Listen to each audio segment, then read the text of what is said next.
Recent గా India and Pakistan మధ్య operation Sindoor జరిగిన విషయం మనందరికీ తెలిసింది. అయితే ఈ ఆపరేషన్ తర్వాత ఒక పెద్ద మనిషి వచ్చి ఈ యుద్ధాన్ని నేనే ఆపా, నేను చెప్పడం వల్ల ఈ యుద్ధం ఆగిపోయింది, ఇండియా పాకిస్తాన్ రెండు ఆపేసాయి అని చెప్పుకోవడం స్టార్ట్ చేశాడు.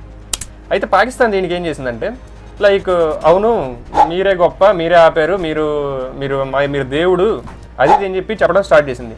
బట్ ఇండియా మాత్రం ఆయనకు అఫీషియల్గా ఎటువంటి క్రెడిట్స్ ఇవ్వలేదు. ఆల్సో మన పార్లమెంట్ లీడర్స్ ఉంటారు కదా, సో ఇండైరెక్ట్గా చెప్పారనమాట, మాకు ఎవరో యుద్ధం ఆపమని చెప్పలేదు, మాకు ఏ వరల్డ్ లీడరు కాల్ చేసి చెప్పలేదు, టెర్రరిస్ట్ క్యాంపులు మాత్రమే కొట్టాలనుకున్నాం, కొట్టాం కాబట్టి మేము యుద్ధం ఆపేసామని చెప్పాయి.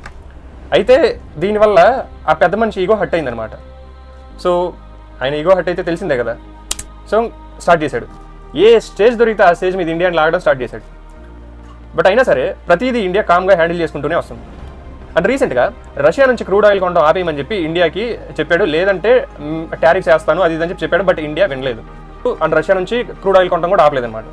సో దీనికి ఇంకా హట్ అయిన ఆ పెద్ద మనిషి ఇండియన్ ఎక్స్పోర్ట్స్ మీద యూఎస్లో అమ్మాలంటే 25% టారిఫ్ వేశాడు.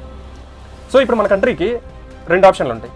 ఎయిదర్ ఆయన చెప్పిన మాటని బాబు నువ్వే మా దేవుడివి, నువ్వే మా దోతవి అని చెప్పేసి క్రెడిట్ ఇవ్వడం, అండ్ ఆయనతో కూర్చొని ఆయన కండిషన్స్ ఏవైతే పెడతారో ఆ కండిషన్స్ని యాక్సెప్ట్ చేసి సో మన సావర్నిటీని పక్కన పెట్టి తలంచడం, లేదా ఎదురెళ్ళి టారిఫ్ వార్ స్టార్ట్ చేయడం. కానీ ఇండియా ఇప్పుడు థర్డ్ పాత్రను చూస్ చేసుకుందనమాట.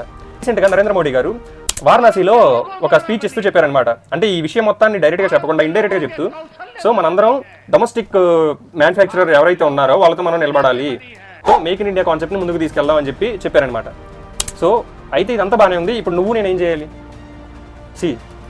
నువ్వు నేను చేయగలిగేవి రెండు ఉన్నాయి.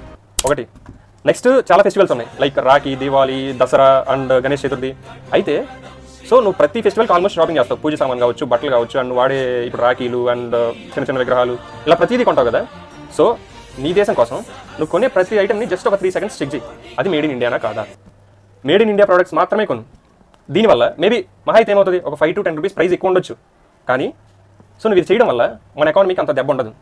సో మనం ప్రూవ్ చేయొచ్చు అనమాట ఆ కంట్రీకి, లైక్ ఆ పెద్ద కంట్రీకి మనం ప్రూవ్ చేసి చూపించచ్చు. సో మేము అందరిలా కాదు, నువ్వు టారిఫ్ చేస్తే భయపడడానికి, సో మా సావర్నిటీని మేము పక్కన పెట్టాం, అలా అని మేము ఓడిపోము అని చెప్పి కర్రెరకుండా పాన్స్ అవ్వకుండా కుట్టినట్టు ఉంటుంది. అండ్ ఇంకోటి, మేక్ ఇన్ ఇండియా కాన్సెప్ట్ని జనాల్లోకి డీప్గా తీసుకెళ్దాం. నువ్వు ఒక రీల్ చేయి, కనీసం రీల్ చేయకపోయినా ఈ రీల్ని తీసుకెళ్ళి స్టేటస్ పెట్టు, లేదా నలుగురికి షేర్ చేయి. గ్రూప్ రీల్ అనే కాదు, ఈ కాన్సెప్ట్ మీద, మేక్ ఇన్ ఇండియా కాన్సెప్ట్ మీద ఈ 2 to 3 months, next 2 to 3 months A reel వచ్చినా సరే నీ వంతు నువ్వు కాంట్రిబ్యూట్ చేయి.